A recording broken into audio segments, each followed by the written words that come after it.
욥기 4장과 5장은 엘리바스가 욥에게 하는 말입니다. 이 엘리바스는 욥이 해결해야 할 가장 중대한 문제가 죄라고 생각을 하고 있습니다. 그래서 욥이 회개할 수 있도록 그는 계속해서 욥을 책망하고 도전하고 그리고 자극하기도 하는 것입니다. 욥기 4장 7절의 말씀을 우리가 생각해 보면 그가 뭐라고 외칩니까? 생각하여 보라.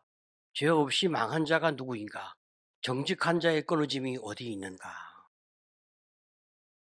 엘리바스는 그렇게 주장을 하는 것입니다. 죄 없이 망한 자는 없다. 죄가 있으니까 하나님이 심판하시는 것이다. 엘리바스는 이런 인과응보의 논리를 전개하면서 네가 결과적으로 이런 어려움을 만난 것은 분명히 너에게 숨은 죄가 있기 때문에 이런 결과가 온 것이라고 그에게 너의 죄를 찾으라고 촉구하고 있어요. 그런 다음에 이제 엘리바스가 자기의 말에 이 권위를 더하기 위해서 자기가 신비로운 영적 경험을 했다고 주장을 합니다. 4장 12절로 14절에 제가 핵심적인 말씀만 뽑아왔는데 어떤 말씀이 내 귀에 들려섰나니 내가 그 밤에 본 환상으로 말미암아 생각이 번거로울 때에 두려움과 떨림이 내게 이르러 모든 뼈마디가 흔들렸느니라.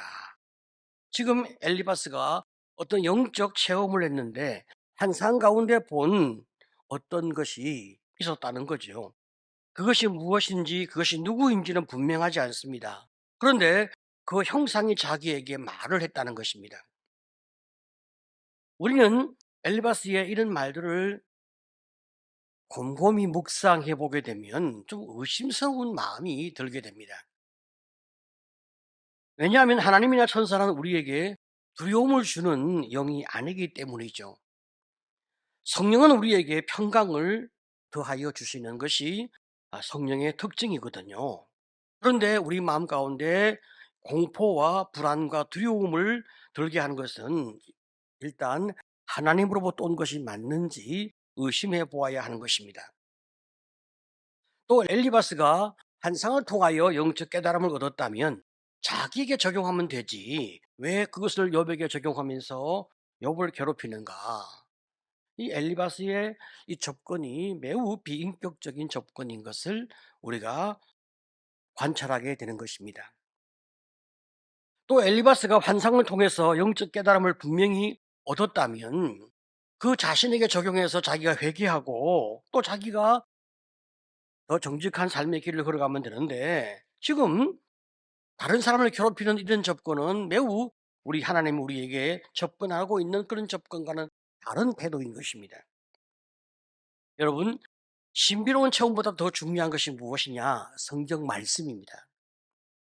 어떤 영적 체험이 성경 말씀에 위배가 되어지거나 하나님의 성품에 반하는 그런 어떤 모양으로 나타나고 있다면 그것은 거짓으로 우리는 볼 수가 있는 거죠. 말씀에 근거하여 영적 분별력이 있어야 우리가 이 시대를 아름답고 거룩하게 살아갈 수가 있는 것입니다. 오늘 여러분이 분별력이 있는 성도가 되시기를 축복합니다. 아멘. 우리 주변에 이단이 얼마나 많고 여러분 적 그리스도가 얼마나 많이 우리를 미혹하는지 우리 정신을 바싹 차려야 됩니다. 지금 엘리바스가 환상 가운데 들은 말의 핵심은 결국 이런 말입니다. 우리가 함께 이제 생각해 볼 수 있는 말씀이 4장 17절인데요. 사람이 어찌 하나님보다 어렵겠느냐? 사람이 어찌 그 창조하신 이보다 깨끗하겠느냐? 여러분, 이 말씀은 맞습니다. 사람이 어찌 하나님보다 의롭겠습니까? 결코 그럴 수가 없습니다. 지금 엘리바스의 말은 맞는 말과 틀린 말이 혼재되어서 지금 욥에게 나타나고 있기 때문에 또 그것이 성경 속에 있기 때문에 우리는 이것이 다 진리인가 이렇게 생각할 수가 있어요. 그렇지가 않아요. 욥의 세 친구가 욥에게 접근하고 있는 말들은 사실 진리가 아닙니다. 그 속에 진리와 비진리가 혼재되어 있는 거죠. 우리가 그것을 잘 분별해서 이제 우리가 하나님께서 우리에게 무엇을 말씀하고자 하시는지 정확하게 가려내는 그런 지혜가 우리에게 필요하단 말이죠. 엘리바스가 4장 19절에 이렇게 또 외칩니다. 하물며 흙집에 살며 티끌로 털을 삼고 하루살이 앞에서라도 무너질 자이겠느냐.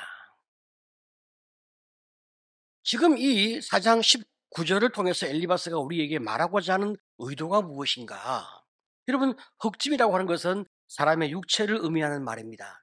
하나님이 인간을 흙으로 만들었기 때문에 인간은 연약하고 유한한 존재다. 이런 의미에서 지금 엘리바스가 이 말을 하고 있는데, 사실 이 말은 맞는 말이죠. 그렇지만 또 틀린 말이 그 속에 들어있는 거예요. 인간은 흙으로 지음받았기 때문에 먼지 같은 존재가 맞습니다. 그렇지만 인간은 하나님의 형상으로 지음받았기 때문에 인간이 존엄하다는 말이죠. 우리가 이것을 정확하게 인지해야 하는 것입니다. 인간은 영적인 존재로서 잠시 있다가 사라지는 가치 없는 존재가 아니라 영원한 존재란 말이죠. 하나님의 생명, 하나님의 형상이 인간의 삶 속에 내재되어 하나님이 허락하셨기 때문에 인간의 죄로 인하여 타락하고 육체의 죽음이 와서 모든 사람이 다 죽는 것은 사실이에요. 자, 그렇지만 죽음 이후에 영원한 지옥과 영원한 천국이 있단 말이죠. 인간은 영원히 사라지는 존재가 아닌 거예요. 하나님이 인간을 그렇게 창조했는데 지금 엘리바스는 인생이 이렇게 하자는 존재이니까 너도 자기의 의로움을 주장하지 말아라. 이런 의도로 지금 말하고 있는 접근입니다. 그러면서 계속해서 5장에서 욥을 미련한 자로 은근히 몰아가고 있습니다. 5장 1절을 보게 되어지면 분노가 미련한 자를 죽이고 시기가 어리석은 자를 멸하느니라. 여기 분노는 욥이 하나님을 향하여 분노하는 것을 말하고 있어요. 내가 고난을 좀 받는다고 하나님을 향하여 분노하는 것은 너무나 어리석고 미련한 그런 행동이 아니냐, 이렇게 충고를 하고 있습니다. 그러면서 나 같으면 하나님을 의지하겠다, 그렇게 이야기하죠. 5장 8절에 나라면 하나님을 찾겠고 내 일을 하나님께 의탁하리라. 직접적으로 욥에게 내가 하나님을 인정하지 않고 주님을 의지하지 않는다, 이렇게 욥을 정죄하지는 않아요. 그러나 간접적으로 욥이 하나님을 의지하지 않는 그런 모습이 있다고 욥을 돌려서 비난하고 책망하는 이런 접근을 취하고 있는 거죠. 엘리바스는 욥과의 이 대화를 통해서 자기를 은근히 높이고 욥을 깎아내리는 이런 대화를 구사하고 있습니다. 얼마나 욥이 그 마음 가운데 고통과 아픔을 느끼겠습니까? 우리가 고난당하는 사람을 보게 되어지면 아무리 돌려서 말한다 해도 나 같으면 이렇게 살았을 텐데 너는 어떻게 그따위로 살았냐, 이런 식의 접근은 얼마나 그를 짓밟는 잔인한 행동이 되겠습니까? 사실 그 말에 대해서 더 항의할 수 없는 것은 지금 결과적으로 내 삶에 어떤 어려움이 임하고 있기 때문에 또 다른 어떤 논리로 그를 받아칠 수 없는 고통을 느끼게 되는 거예요. 그러면서 하나님께 분노하지 말고 하나님의 징계를 잘 받아들이면 주님이 다시 너를 회복시켜 주실 것이다, 이런 논리로 접근을 하고 있는 거예요. 5장 17절 18절을 보게 되어지면 볼지어다 하나님께 징계받는 자에게는 복이 있나니 그런즉 너는 전능자의 징계를 업신여기지 말지니라. 하나님은 아프게 하시다가 싸매시며 상하게 하시다가 그의 손으로 고치시나니. 참 여러분, 이게 우리 주님이 말이죠, 이렇게 접근하는 면도 분명히 있습니다. 그러나 지금 맥락상 지금 욥에게는 이 말이 맞지 않는 말인데 지금 욥에게 이런 식의 접근을 하고 있으니까 참 이게 맞는 말인지 틀린 말인지 구분하기가 매우 어려울 수가 있는 거예요. 그뿐 아니라 지금 내가 하고 있는 이 말은 나만의 생각이 아니라 우리가 함께 연구한 결론이라고 주장하면서 다른 사람까지 등에 업고 욥을 설득하려고 하는 거예요. 5장 27절 올지어다 우리가 연구한 바가 이와 같으니 너는 들어보라. 그러면 내가 알리라. 우리가 연구했다는 거예요. 우리가. 지금 엘리바스가 자기의 말의 권위를 높이기 위하여 누구 그렇게 말한다. 다른 사람도 이렇게 말을 하더라. 이런 식의 언어를 사용하고 있습니다. 이것은 매우 비겁한 접근이죠. 내가 한 말에 스스로 내가 책임을 지지 않고 다른 사람까지 내가 동원하여 이제 상대방을 제압하려고 하는 접근이기 때문에 매우 이것은 비인격적인 대화법이라고 우리는 생각할 수 있습니다.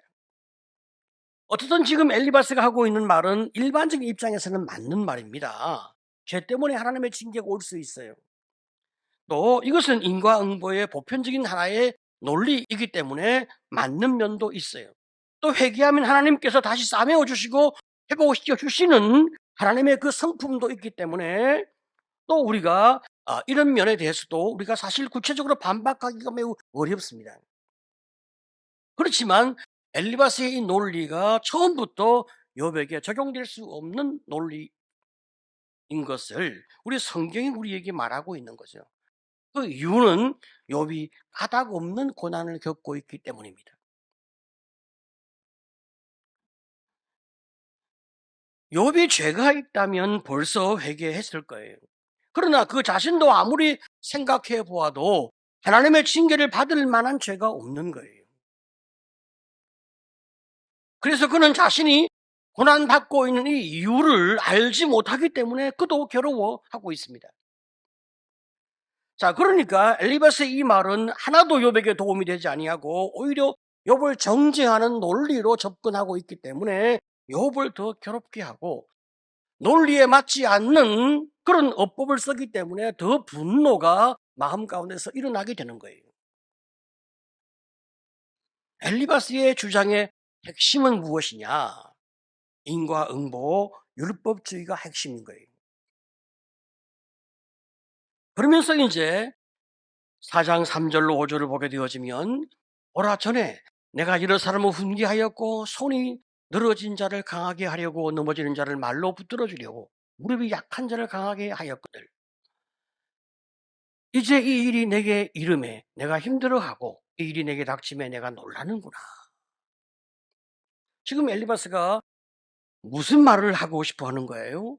내가 전에는 아주 어려운 사람을 잘 도와주는 그런 위치에 있는 사람이 아니었느냐. 정신을 차려서 이제 너 자신에게 한번 너를 책망하고 너를 돌보도록 하라. 이런 비난적 접근이죠.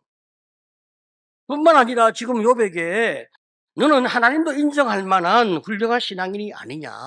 그런데 내가 고난을 좀 당했다고 당황하고 그리고 정신 차리지 못하고 그렇게 분노하고 그렇게 화를 낸다면 그게 이치에 합당한 태도겠느냐. 빨리 너를 좀 추슬러라.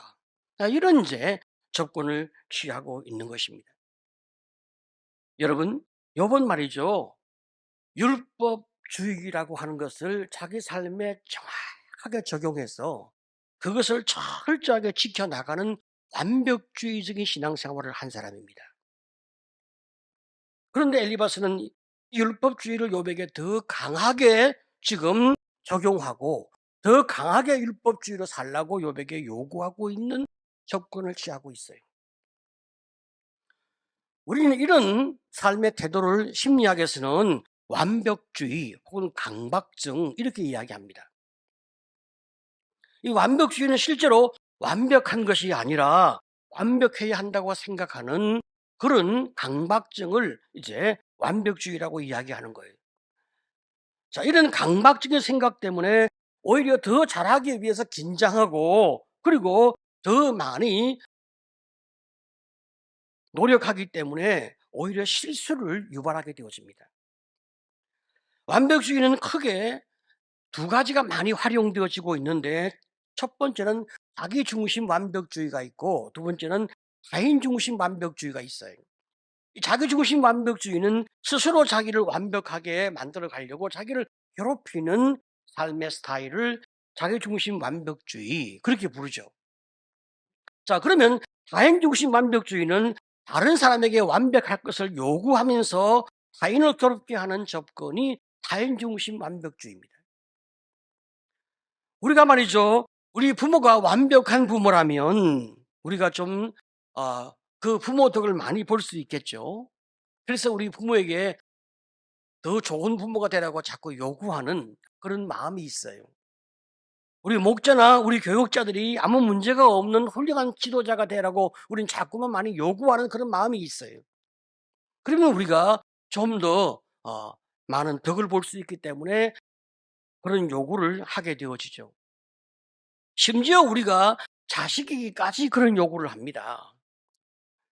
공부를 잘한 그런 부모는 내가 이만큼 공부했는데 너는 나보다 더 나아야 되지 않느냐라고 자기 자식을 괴롭히는가 하면, 공부를 많이 하지 못한 부모는 내 한까지 자식에게 얹어서 너는 나를 보상할 필요가 있다. 내가 너를 뒷받침하지 않고 있냐. 너는 더 잘해야지. 이렇게 하면서 이제 자식에게 더 무서운 요구를 하는 부모가 있어요. 이 모든 태도는 타인 중심 완벽주의를 요구하고 있는 거예요.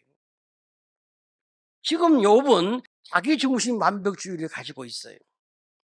그래서 그는 스스로 죄를 짓지 않기 위해서 굉장히 많은 노력을 하고, 또 자기 자식이 그런 죄 가운데 노출되지 않도록 자식을 굉장히 감독하는 타인 중심 완벽주의를 또 그는 적용하며 살아온 사람이었습니다. 그런데 지금 욥의 친구들이 욥에게 뭐라고 이야기합니까? 너는 더 노력해야 한다. 너는 아파도 눈물 흘리지 말고, 너는 분노가 일어나도 참고 회개로 네 자세를 바꾸어야 한다. 이렇게 요구하는 다인중심 완벽주의를 가지고 욥에게 접근하고 있습니다. 하지만 더 훌륭해지라고 요구하고 있는 것은 더 훌륭하게 만들어 갈 수 있는 그런 도움의 지혜가 아니라, 그를 완벽주의의 감옥에 가두고 목을 조르는 무서운 행동인 것을 알지 못하고 있는 거예요. 여러분, 우리 하나님은 우리에게 완벽하라고 요구하지 않으십니다. 하나님은 욥에게 더 훌륭한 신앙인이 되라, 더 완벽한 신앙인이 되라고 요구하지 않으십니다. 하나님은 우리를 높은 수준의 성도로 이끌어가고 있는 것은 맞습니다. 그것은 우리에게 진정한 자유, 풍성한 축복, 그리고 행복한 그런 삶을 살도록 하나님이 우리에게 원하시기 때문에 우리를 그런 삶의 방향으로 이끌어가고 있는 것은 맞습니다.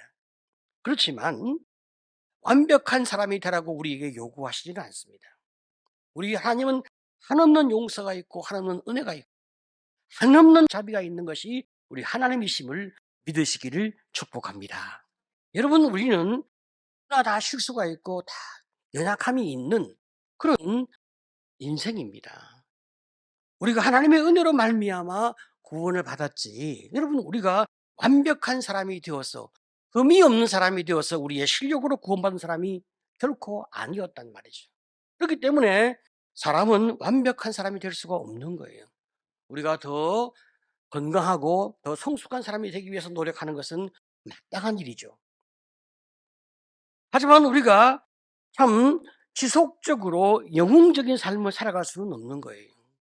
우리가 한순간은 영웅적으로 살 수가 있어요. 하지만 한평생 모든 삶의 영역에서 당신은 매사에 계속 우리의 영웅이 되라, 그렇게 접근하고 있다면 그것은 너무나 무거운 요구인 거예요. 우리 인생은 결코 그럴 수가 없는 거예요. 신앙적인 결단과 헌신을 해야 하는 때가 있고 그런 영역이 있어요. 자, 그러나 그 일이 끝나고 나면 사람은 누구나 일상의 삶에서 쉼과, 그리고 또 긴장을 풀고 놀고 또 삶을 즐길 수 있는 그런 과정이 분명히 있어야 한단 말이죠. 우리가 열심히 주님을 위해 헌신하고 잘 살아야 할 영역과, 또 개인의 삶에서 자기의 지침과 수고를 쉬고 자기를 편안히 안식해야 할 그런 과정이 우리 삶에게는 반드시 동반되어야 우리가 건강한 삶을 살아갈 수 있단 말이에요. 저도 젊은 시절 혹은 제 중년을 자기중심 완벽주의로 살았어요. 이렇게 살면서 저를 너무나 많이 괴롭혔습니다. 물론 그렇게 함으로 말미암아 많은 업적을 만들기도 했어요. 그런데 제가 이것을 고치기로 결심한 가장 중요한 계기가 되어진 것은 제가 다른 사람을 괴롭히는 거예요. 너무 높은 기준을 가지고 저의 제자에게 계속 더 많은 요구를 하는 이런 접근을 하니까 다른 사람이 너무나 많이 힘들어하는 것을 제가 보게 되어진 거예요. 나는 그것이 그들을 돕는 거라고 생각했는데 그렇지 않고 내가 가지고 있는 기준을 남에게 적용하고 있는 저의 어리석음과 악함을 보게 되었죠. 그때부터 저는 고치기 시작했어요. 그리고 저 자신에게도 안식을 주기 시작했습니다. 우리가 다른 사람의 어떤 부족한 부분에 대하여 있는 그대로 그를 수용해 주고 우리가 그를 사랑해 주고 그를 품어줄 때 우리 안에 하나님의 사랑과 하나님의 은혜가 흐르는 그런 축복이 우리의 삶 속에서 풍성해진다는 말이죠. 여러분, 공동체라고 하는 관계는 반드시 그런 사랑과 위로와 은혜가 있어야 공동체 관계가 만들어지고 형성되어지는 거거든요. 그래서 주님은 우리에게 끝없는 사랑과 용서와 은혜를 우리에게 허락하고 계신 거예요. 이 엘리바스처럼 타인에게 더 잘하라 요구하고 그러기 위해서 온갖 말도 되지 않는 논리를 동원하여 설득하고 접근하고 있는 것은 얼마나 악한 논리이며 악한 요구인지 우리가 분명히 알고 우리가 그런 행동을 멈추는 것이 얼마나 사랑이며 지혜인지 깨닫는 삶이 우리에게 필요한 것입니다. 오늘 여러분 참으로 넉넉한 마음으로 있는 그대로 나도 품어주고 있는 그대로 다른 사람도 품어주는 아름다운 성도가 되시기를 간절히 축복합니다. 그렇지만 자신의 부족에 대하여 또 타협하지 말고 주님 앞에서 은혜를 입으면서도 또 자신을 다듬어가는 그런 귀한 성도가 되시기를 간절히 축복합니다.